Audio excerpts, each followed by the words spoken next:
A lot of good Supreme Court news today. Justice Kennedy announced his retirement. That will be as of July 31st. Quick overview of this ruling before we get to that. This is what the majority wrote. Sure. The First Amendment does not permit the government to compel a person to pay for another party's speech just because the government thinks that the speech furthers the interests of the person who does not want to pay. That's pretty clear.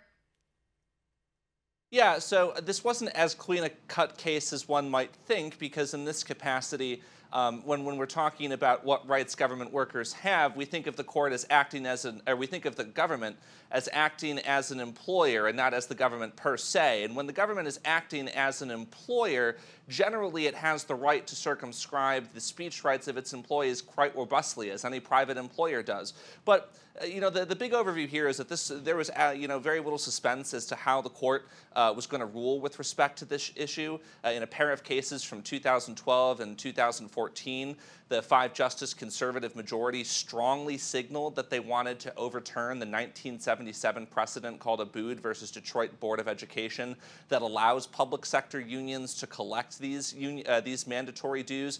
And in fact, they came very close to striking down mandatory dues in January 2016 when they heard a case called Friedrichs versus California Teachers Association that presented exactly the same issue as this case. Justice Antonin Scalia's unexpected death left the shorthanded court unable to resolve that dispute, but just a couple of months after Justice Neil Gorsuch's confirmation in 2017, the court took up a case presenting exactly the same issue, strongly indicating that they were prepared to strike down mandatory union dues as unconstitutional. Right, and that's what they did. And the argument that we're getting already from the left, and this is just hours after this ruling was handed down, was that, oh, this is terrible, this is damaging, this is dangerous to these government employees. And I would say, no, it's not. A public sector union can do what any other business or organization or association that claims to stand up for people's rights or be advocates for people's rights, and they can act in the interest of the employees, and then the employees will voluntarily want to be a part of them. But when the unions don't act in the interest of the employees, of course they're going to choose not to want to be a part and give their money to them. Yeah, quick point.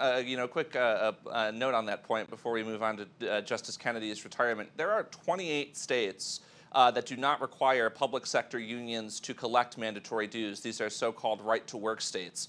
And Justice Alito pointed out in his majority opinion for the court in this case today that in none of those states have we seen the widespread labor unrest that some progressives predict will attend these decisions. And in none of those states have we really seen the ability of public sector unions to robustly participate in public life decline. Right. So basically, the narrative that's coming from the left has already been disproven before they even brought it to us.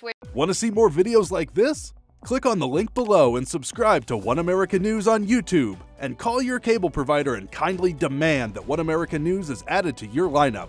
Call and subscribe today.